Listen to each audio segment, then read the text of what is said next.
ओम श्री गणेशाय नमो। श्रीमत्स्य महापुराणे कण्विंशत्यधिकशतमोऽध्याय। कैलाश पर्वत का वर्णन, गंगा की 7 धाराओं का वृत्तांत तथा जम्बू द्वीप का विवरण। सूतवाच। तस्याश्रमस्योत्तर तत्सिद्रपुरारिनिषेविता नानारत्नमयी शृङ्गे कल्पद्रुमसमन्विते मध्ये हिमवता पृष्ठे कैलासो नाम पर्वता तस्मिन् निवसति श्रीमान् कुबेरस्य गुह्यके अप्सरो नुगतो राजा मोदते हाल्काधिपा कैलासपादसम्भूतं पुण्यं शीतजलं शुभं मन्दोदकं नाम पयस्तु दधिसन्निभं तस्मात् प्रवहते दिव्या नदी मन्दाकिनी शुभा दिव्यं च नन्दनं तत्र तस्यास्तीरे महतनं प्रागुत्तरेण कैलासात् दिव्यं सौगन्धकं गिरिम् सर्वाधुमयं दिव्यं सुवेलं पर्वतं प्रति चन्द्रप्रभो नाम गिरिया शुभ्रो रत्नसन्नभा तत्समीपे सरो दिव्यमच्चोदं नाम विश्रुतं तस्मात् प्रभवते दिव्या नदी हाचोदिका शुभा तस्यास्तिरैवनं दिव्यं महच्चेत्ररथं शुभं तस्मिन् गिरौ निवसति मणिभद्रसहानुगा यक्षसेनापतिशूरो गुहुके परिवारिता पुण्या मन्दाकिनी नाम नदी हाचोदिका शुभा महीमण्डलमध्येतु प्रविष्टा सा महोदितं कैलाससदक्षिणे प्राच्यां शिवं सर्वोषिधं षधीं गिरिम्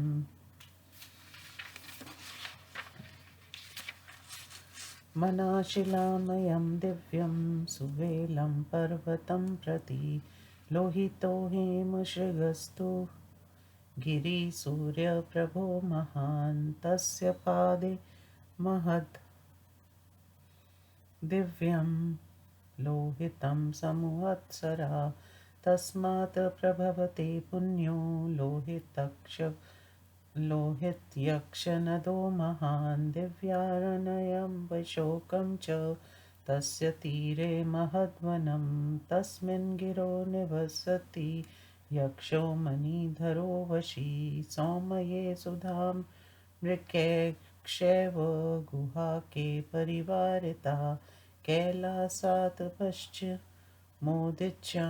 ककुध्यानौषधिगिरिः ककुध्यति च रुद्रस्य उत्पत्तिश्च ककुहिना तज्जनं तैकृकुदं शैलं त्रिककुदं प्रति सर्वधातुं यस्तत्र सुमुहान् वैद्युतो गिरिः तस्य पादे महद्दिव्यं मानसं स्विद्सेवितं तस्मात् प्रभवते पुण्या सरयुर्लोकपावनी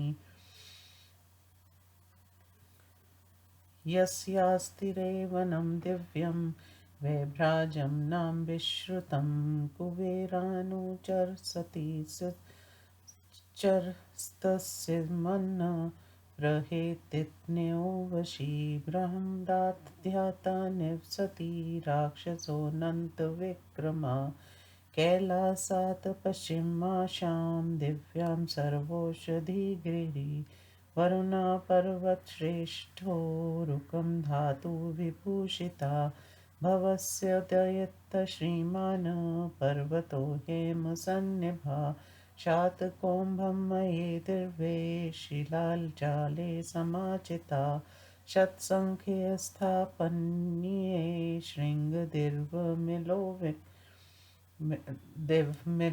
विवोलिखन शृङ्गवान समूहा दिव्यो दुर्गशैलो महाचिता तस्मिन् गिरो निवसति गिरिशो धूम्रलोचना तस्य पादात् प्रभवति शैलोदम्नां तत्सरा तस्मात् प्रभवते पुण्या नदी शैलोदका शुभा सा च शुक्षितयो मध्ये प्रविष्टा पश्चिमोऽधिं दधिम् असत्यो तरेण कैलासाचिव सर्वोषधयो गिरिगौरं तु पर्वतं श्रेष्ठं हरितालमयं प्रति हिरण्यशृङ्गसुमहान दिव्योश्च धीमयो गिरि तस्य पादे महद्दिव्यं सराकाञ्चन भालुकं रम्यबिन्दुसरो नाम यत्र राजा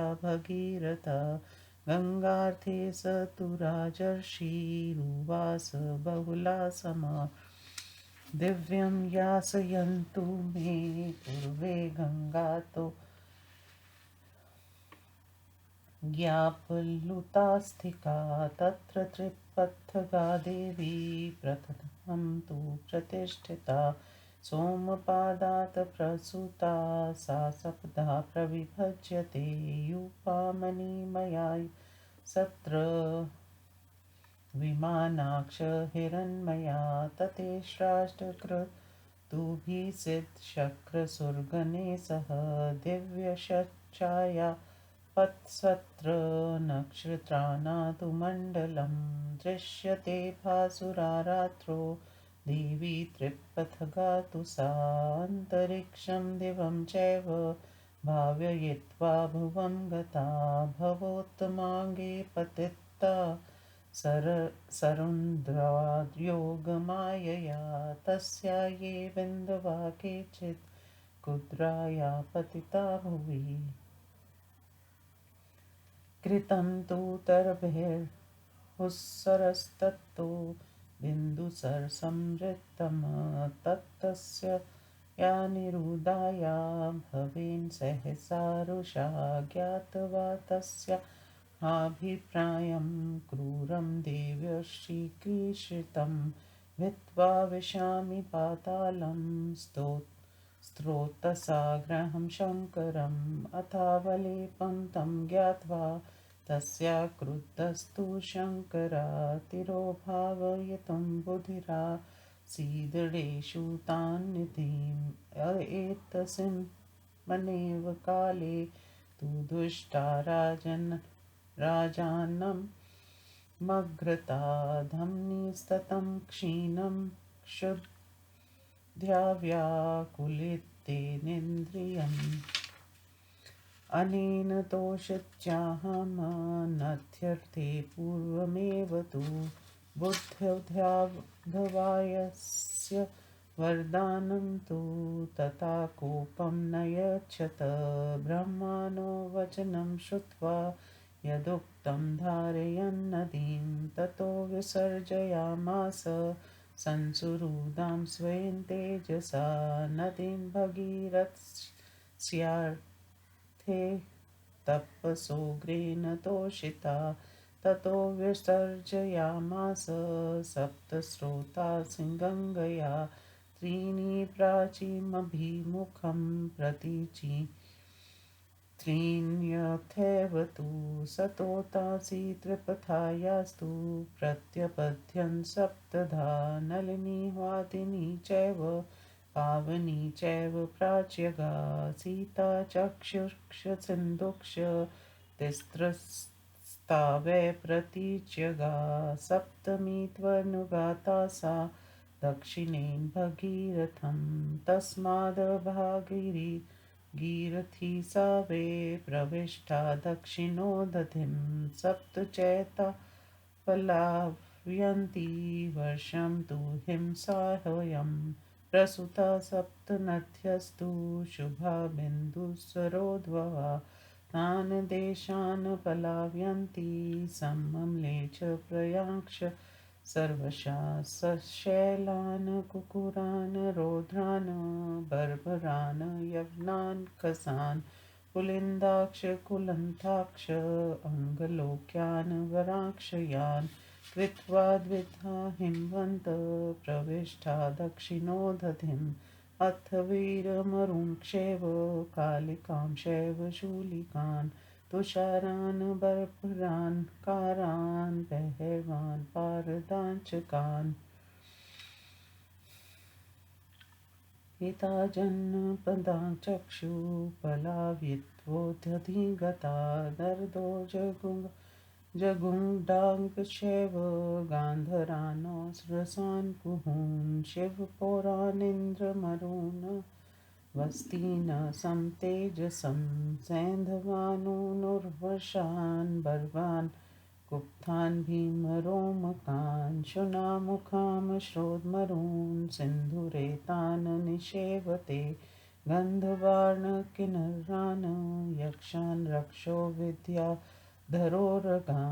कलापग्रामकाङ्क्षेव तथा किं पुरुषान् नरान् किरान्ताक्ष पुलिन्दाक्ष कुरुन् वै भारतानपि पाचालान् कौशिकान् मत्स्यान् मागधांगस्तथैव च सुहोतरांश वंगाक्ष ताम्रलिप्तांस्तथैव च एता जन्नपदार्णार्यान् गङ्गा भावयते शुभा तथा प्रतिहता विन्ध्ये प्रविष्टा दक्षिणोदधिं ततस्तु वादिनी पुण्या प्राचीनाभिमुखी ययो पलावयन्तु पकांक्षैव निषादानपि सर्वशा धीवरानृष्यकांक्षैव तथा नीलमुखानपि केकरानेककर्णाक्ष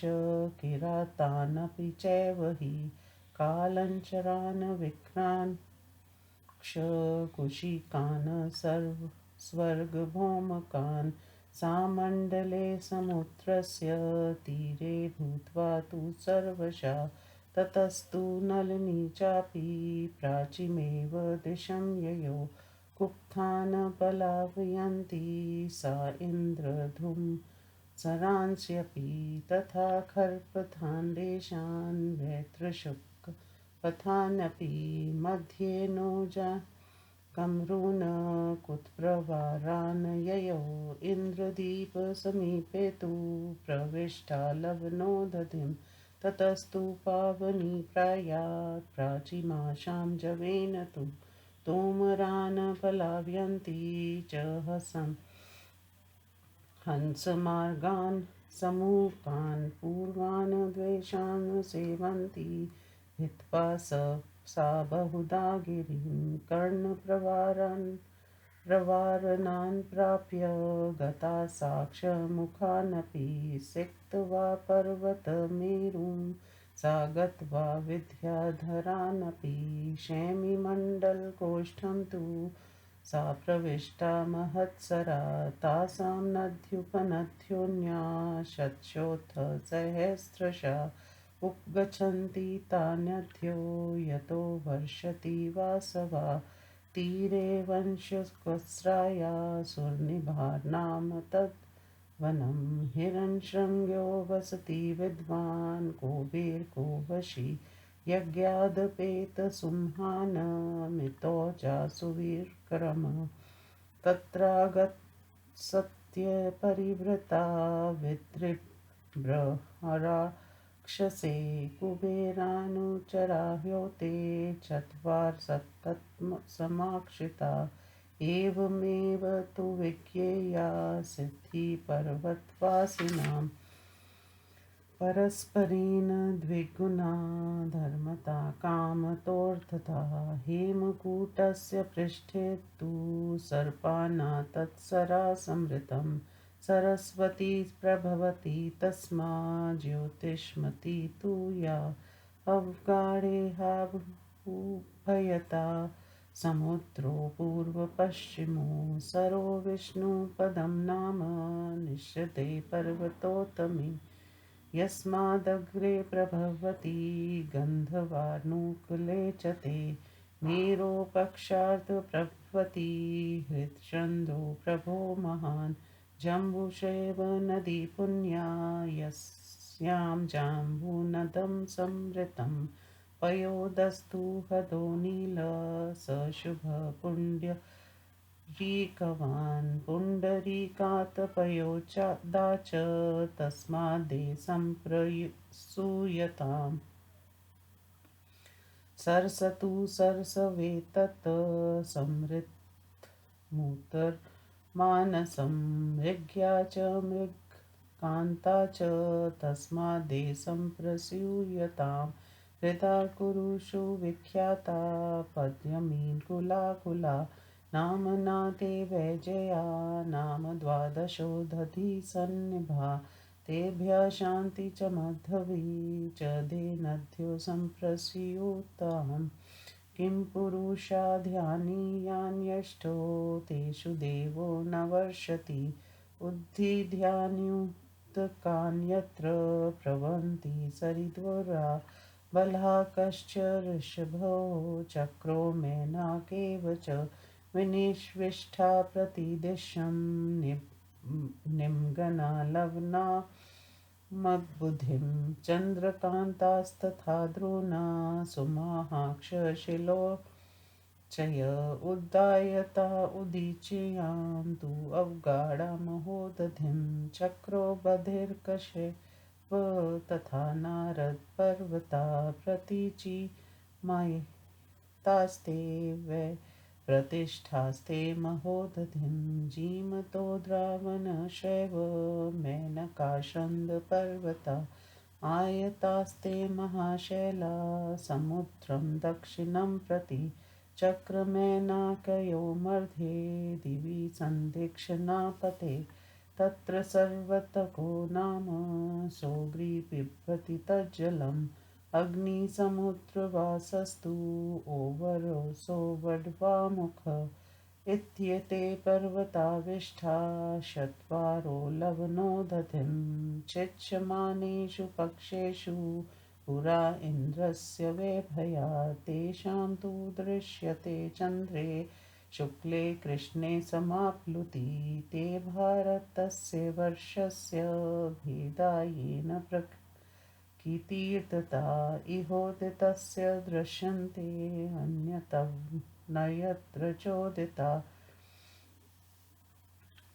उत्तरोत्तरमे तेषां वर्षमुद्रिच्यते गुणे आरोग्यायुप्रमाणाभ्यां धर्मता कामतोऽर्थता संवन्वितानि भूतानि तेषु वर्षेषु भागशः वसन्ति नानाजातीनि तेषु सर्वेषु तानि वे इत्येतदधारयत् वीक्षं पृथ्वी जगदिदं स्थिता इति श्रीमत्स्यमहापुराणे भुवनकोशे जम्बूद्वीपवर्णननामैकविंशतिशतमोऽध्याय हिंदी अनुवाद। सूची कहते हैं ऋषियों उस आश्रम की उत्तर दिशा में हिमालय पर्वत के पृष्ठ भाग में मध्य में कैलाश नामक पर्वत स्थित है। उस पर त्रिपुरासुर के संहारक शंकर जी निवास करते हैं। उसके शिखर नाना प्रकार के रत्नों से सुशोभित हैं तथा उन पर कल्प वृक्ष शोभा पा रहे हैं। उस पर्वत पर श्रीमान कुबेर ग्रहों के साथ निवास करते हैं। इस प्रकार अलकापुरी के अधीक्षर राजा कुबेर अप्सराओं द्वारा अनुगमन किए जाते हुए आनंद का अनुभव करते हैं। कैलाश के बाद उपत्यका से एक मंदोदक नामक सरोवर प्रकट हुआ जिसका जल बड़ा पवित्र निर्मल एवं शीतल है। उसका जल दही के समान उज्जवल है। उसी सरोवर से मंगलमयी दिव्य मंदाकिनी नदी प्रवाहित होती है। वहाँ उसी नदी के तट पर नंदन नामक दिव्य एवं महान वन है। कैलाश की पूर्वोत्तर दिशा में चंद्र प्रभव नामक पर्वत है जो रतन सदृश चमकदार है। वह सभी प्रकार की धातुओं से विभूषित तथा अनेकों प्रकार की सुगंध से सुवासित दिव्य सुबेल पर्वत तक फैला हुआ है। उसके निकट अच्छावत नाम से विख्यात एक दिव्य सरोवर है। उससे अच्छोदा नाम की कल्याणमयी दिव्य नदी उद्भूत हुई है। उस नदी के तट पर चैत्ररथ नामक दिव्यम एवं सुंदर महान वन है। उस पर्वत पर शूरवीर यक्ष सेनापति मणिभद्र गुहाओं से घिरे हुए अपने अनुयायियों के साथ निवास करते हैं। पुण्यमयी मंदाकिनी तथा कल्याणकारिणी अच्चोदा, ये दोनों नदियां पृथ्वी मंडल के मध्य भाग से प्रवाहित होती हुई महासागर से मिली हैं। कैलाश के दक्षिण पूर्व दिशा में लाल वर्ण वाला हेमशृंग नामक एक विशाल पर्वत है। वह दिव्य सुवेल पर्वत तक फैला हुआ है। उसकी क्रांति सूर्य के समान है। वह मंगल पर्वत सभी प्रकार की औषधियों से संपन्न था। मैनचिल नामक धातु से परिपूर्ण है। उसके पाद प्रांत में एक विशाल दिव्य सरोवर है जिसका नाम लोहित है। वह पुण्यमय लोहित्य ब्रह्मपुत्र नामक महान नद का उद्गम स्थान है। उस नद के तट पर विशोक नामक एक दिव्यम एवं विस्तृत वन है। उस पर्वत पर मणिधर नामक यक्ष इंद्रियों को वश में करके परम धार्मिक एवं सौम्य स्वभाव वाले गुहाओं के साथ निवास करता है। कैलाश की पश्चिमोत्तर दिशा में ककुदमान नामक पर्वत है जिस पर सभी प्रकार की औषधियां सुलभ हैं। वह अंजन जैसा काला तथा 3 शिखरों से सुशोभित है। उस ककुदमान पर्वत पर भगवान रुद्र के गण ककुदमी नंदीश्वर की उत्पत्ति हुई है। वहीं समस्त धातुओं से संपन्न वैद्युत नामक अत्यंत महान पर्वत है जो त्रिकुद पर्वत तक विस्तृत है। उसके पाद प्रांत में सिद्धों द्वारा सेवित एक महान दिव्य मानस सरोवर है। उस सरोवर से लोक पावनी पुण्य सलीला सरयू निकली हुई है जिनके तट पर वरुणा का वैभराज नामक सुप्रसिद्ध दिव्य वन है। उस वन में प्रेहितिका पुत्र ब्रह्मदाता नामक राक्षस निवास करता। वह चितेंद्रिय अंतर परक्रामी और कुबेर का अनुचर है। कैलाश की पश्चिम दिशा में संपूर्ण औषधियों से संपन्न वरुण नामक दिव्य पर्वत है। वह पर्वत श्रेष्ठ सुवर्ण आदि धातुओं से विभूषित भगवान शंकर का प्रिय पात्र शोभाशाली स्वर्ण सदृश चमकीला और स्वर्णमय दिव्य शिलाओं से संपन्न है। वह अपने स्वर्ण सरीखे चमकदार सैकड़ों शिखरों से आकाश को छूता हुआ सा दीख पड़ता है। वहीं श्रृंगवान नामक का एक महान दिव्य पर्वत है जो समृद्धशाली एवं दुर्गम है। उस पर्वत पर धूम्रलोचन भगवान शिव निवास करते हैं। उस पर्वत के पाद प्रांत में शैलोक नामक सरोवर है। उसी समंगलमयी पुण्य तोया शैलोद का नाम की नदी प्रवाहित होती है। उससे चक्षुषी भी कहते हैं। वह उन दोनों पर्वतों के बीच से बहती हुई पश्चिम सागर में जा मिली है। कैलाश की उत्तर दिशा में हिरण्य शंख नामक अत्यंत विशाल पर्वत है जो हरि ताल से परिपूर्ण पर्वत श्रेष्ठ गौरव तक फैला हुआ है। इस कल्याणकारी पर्वत पर दिव्य औषधियां प्राप्त होती हैं। इसके पाद प्रांत में बिंदुसर नामक अत्यंत रमणीय दिव्य सरोवर है जो सुवर्ण के समान बालुका से युक्त है। यहीं पर राजर्षि भगीरथ ने मेरे पूर्वज गंगा जल से हड्डियों के अभिषेक हो जाने पर स्वर्ग लोक को चले जाएं, इस भावना से भावित होकर गंगा को भूतल पर लाने के लिए बहुत वर्षों तक तप करते हुए निवास किया था। इसलिए त्रिपथगा गंगा देवी सर्वप्रथम वहीं प्रतिष्ठित हुई हैं और सोम पर्वत के पाद से निकलकर 7 भागों में विभक्त हो गई हैं। उस सरोवर के तट पर अनेकों मणिमय यज्ञ स्तंभ तथा स्वर्णमय विमान शोभा पा रहे थे। वहां देवताओं के साथ इंद्र ने यज्ञों का अनुष्ठान कर सिद्धि लाभ किया था। वहां दिव्य छाया पथ तथा नक्षत्रों का मंडल विद्यमान है। वहां गंगा देवी रात में चमकती हुई दीख पड़ती है। गंगा देवी स्वर्ग लोक और अंतरिक्ष लोक को पवित्र कर भूतल पर आई और वे शिव जी के मस्तक पर गिरी। तब शिव जी ने अपनी योग माया के बल से उन्हें वहीं रोक दिया। इससे गंगा देवी क्रुद्र हो गई। उस समय उन कुपित हुई गंगा देवी को जो कुछ बूंदे पृथ्वी पर गिरी उनसे बहुसर नामक एक सरोवर बन गया। वही आगे चलकर बिंदुसर नाम से प्रसिद्ध हुआ। उस समय शिव जी के सहसा रोक लिए जाने पर गंगा देवी क्रुद्र होकर ऐसा विचार करने लगी कि मैं अपनी धारा के साथ शंकर को बहाती हुई पृथ्वी को फोड़कर पाताल में प्रवेश कर जाऊंगी। जब शंकर जी को गंगा की ये कुचेष्टा और क्रूर अभिप्राय ज्ञात हुआ तब वे उसे गंगा का अभिमान समझकर क्रुद्र हो गए और उसी नदी रूपनी गंगा को अपने अंगों में ही लीन कर लेने का विचार करने लगे। परंतु ठीक इस समय राजा भगीरथ, जिनकी इंद्रियां भूख से व्याकुल हो गई थी तथा जिनके शरीर में नसें मात्र दिख रही थी, शिवजी के सम्मुख आ गए। उस क्षीणकाय नरेश को देखकर शंकर जी विचार में पड़ गए कि इसने तो पहले ही इस नदी को भूतल पर लाने के लिए तपस्या द्वारा मुझे संतुष्ट कर लिया है। फिर अपने द्वारा राजा को दिए गए वरदान को याद कर उन्होंने अपने क्रोध को रोक लिया। तत्पश्चात गंगा नदी को धारण करते समय ब्रह्मा द्वारा कहे गए वचनों को सुनकर तथा भगीरथ की उग्र तपस्या से प्रसन्न हो भगवान शंकर ने अपने तेज से रोकी हुई गंगा नदी को छोड़ दिया। इसके बाद गंगा 7 धाराओं में विभक्त होकर प्रवाहित हुई। त्रिपथगाद गंगा की 3 धाराएं पूर्वाभिमुखी तथा 3 पश्चिमाभिमुखी प्रवाहित हुई और 7वीं धारा स्वयं भगीरथी गंगा थी। इस प्रकार वे 7 धाराओं में विभक्त हो गई। उनमें पूर्व दिशा में बहने वाली धाराओं का नाम नलिनी, हरादिनी और पावनी है तथा पश्चिम दिशा में प्रवाहित होने वाली 3 धाराएं सीता, चक्षु और सिंधु नाम से कही गई हैं। उनमें 7वीं धारा भगीरथ के पीछे पीछे दक्षिण दिशा की ओर चली और दक्षिण सागर में प्रविष्ट हो गई। इसी कारण वह भगीरथी नाम से प्रसिद्ध हुई। यही 7 धाराएं हिमवर्ष को आप्लावित करती हैं। इस प्रकार ये 7 नदियां बिंदुसर से निकली हुई हैं। ये सब ओर से उन मलेच्छ प्राय देशों को सींचती हैं जो पर्वतीय कुकुर, रौद्र, बर्बर, यवन, खस, पुलिंद, कुलवत, लंग, लोकय और वर नाम से कहे जाते हैं। इस प्रकार गंगा हिमवान को 2 भागों में विभक्त कर दक्षिण समुद्र में प्रवेश कर गई है।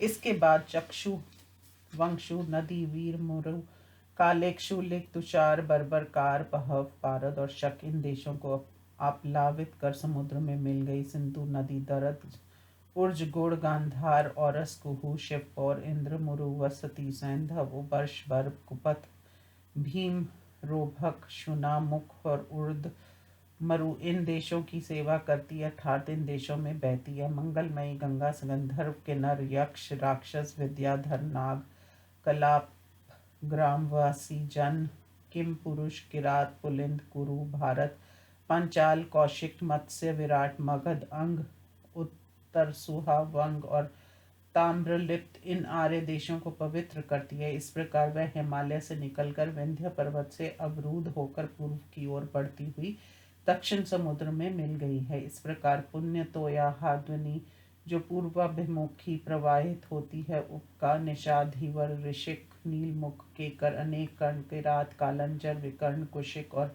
स्वर्ग भौमक इन सभी देशों को सींचती हुई समुद्र मंडल के तट पर पहुंचकर उसमें लीन हो गई है। नलिनी नदी भी बिंदुसर से निकलकर पूर्व दिशा की ओर प्रवाहित हुई है। वह कुपुथ, इंद्र, धूम्रसर, घरपथ, वेत्र, द्वीप, शुंगपथ आदि प्रदेशों को सींचती हुई उज्जानक, जूनागढ़, मरूर के मध्य भाग से बहती हुई कथु प्रवान की ओर चली गई तथा इंद्रद्वीप के निकट लवन सागर में मिल गई। उसी मूल सरोवर से पावनी नदी बड़े वेग से पूर्व दिशा की ओर बहती है। वह तोमर, हंस मार्ग और समूह के देशों को सींचती हुई पूर्व देशों में जा पहुंचती है। वहां अनेकों प्रकार से पर्वत को विदीन करके कर्ण प्रवारण में पहुंचकर अक्षमुख देश में चली जाती है। इसके बाद मेरु पर्वत को सींचती हुई विद्याधरों के लोकों में जाकर शैमी मंडल कोष्ठ नामक महान सरोवर में प्रवेश कर जाती है। इनकी छोटी बड़ी सैकड़ों हजारों सहायक नदियां भी जो पृथक पृथक इन्हीं में आकर मिली हैं, इन्हीं के जल को ग्रहण कर इंद्र वर्षा करते हैं। वैंशों का सारा के तट पर सुरभि नामक ये वह वन है जिसमें जितेंद्रिय एवं विद्वान हिरण श्रृंग निवास करता है। वह कुबेर का अनुचर, यज्ञ से विमुख, अमित तेजस्वी एवं परम पराक्रमी है। वहाँ अगस्त्य योगक्रिय विद्वान ब्रह्मा राक्षसों का भी निवास स्थान है। उनकी संख्या 4 है। वे चारों कुबेर के अनुचर हैं जो उस हिरण श्रृंग के आश्रम में रहते हैं। इसी प्रकार पर्वत निवासियों की सिद्धि समझनी चाहिए। वह धर्म, काम और अर्थर्क अनुसार परस्पर दुगना फल देने वाले होते हैं। हेमकूट पर्वत के पृष्ठ भाग पर जो सर्पों का सरोवर बतलाया जाता है, उसी से सरस्वती और ज्योतिषमती नाम की 2 नदियां निकली हैं। वे क्रमश पूर्व और पश्चिम समुद्र में जाकर मिली हैं। पर्वत श्रेष्ठ निषद पर विष्णुपद नामक सरोवर है जो उसी पर्वत के अग्रभाग से निकला हुआ है। वे दोनों नाग और विष्णुपद सरोवर गंधर्वों के अनुकूल हैं। मेरु के पार्श्व भाग से चंद्रप्रभ नामक महान सरोवर तथा पुण्य सलिला बू नदी निकलती है। जम्बू नदी में जम्बू नद नामक स्वर्ण पाया जाता है। वहीं पयोद और पुंडरीकवान नामक दो सरोवर और हैं जिनका जल क्रमश नील और श्रेष्ठ है।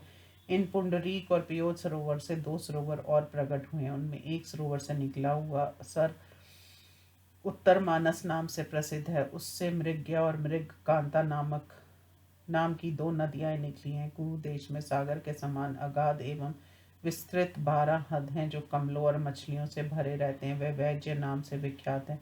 उनसे शांति और मध्वी नाम की दो नदियां निकली हैं। किम पुरुष आदि जो 8 वर्ष हैं, इनमें इंद्रदेव वर्षा नहीं करते, अपितु वहाँ की बड़ी बड़ी नदियां ही अनोत्पादक जल को प्रवाहित करती हैं। बलाहक, ऋषभ, चक्र और मैनाक ये चारों पर्वत क्रमश चारों दिशाओं में लवन सागर तक फैले हुए हैं। चंद्रकांत, द्रोण और तथा सुम्हान इन पर्वतों का विस्तार उत्तर दिशा में महासागर तक है। चक्र, बधिरक और नारद ये पर्वत पश्चिम दिशा में फैले हुए हैं। इनका विस्तार महासागर तक है। जीमूत, द्रवन, मेनाक और चंद्र ये महापर्वत दक्षिण दिशा में दक्षिण समुद्र तक विस्तृत हैं। दक्षिण पथ के समुद्र में चक्र और मेनाक पर्वत के मध्य में संवर्तक नामक अग्नि का निवास है। वह उस सागर के जल को पीता है। समुद्र में निवास करने वाला और नामक अग्नि है। इसे बडवाग्री कहते हैं, जिसका मुख घोड़ी के समान है। वह भी समुद्र के जल को सोखता रहता है। पूर्व काल में जब इंद्र पर्वतों का पक्ष छेदन कर रहे थे, उस समय ये चारों पर्वत इंद्र के भय से भीत होकर लवन सागर में भागकर छिप गए थे। ये पर्वत चंद्रमा के शुक्ल पक्ष में आने पर दिखते हैं एवं कृष्ण पक्ष आने पर समुद्र में डूब जाते हैं। भारतवर्ष के जो भेद दिख पड़ते हैं उनका वर्णन यहाँ किया गया है। अन्य वर्षों का वर्णन यंत्र किया जा चुका है। इन वर्षों में प्रत्येक वर्ष एक दूसरी की अपेक्षा तोतर गुणों में अधिक है। इन वर्षों में सभी प्राणी विभाग पूर्वक आरोग्य और आयु के प्रमाण से तथा धर्म, काम और अर्थ से युक्त होकर निवास करते हैं। उन सभी वर्षों में उन प्राणियों की अनेकों जातियां भी हैं। इस प्रकार इस विश्व एवं इस जगत को धारण करती हुई पृथ्वी स्थित है। इस प्रकार श्री मत्स्य पुराण के भुवन कोश वर्णन में जम्बूद्वीप वर्णन नामक 121वां अध्याय संपूर्ण हुआ। ओम नमो शिवाय।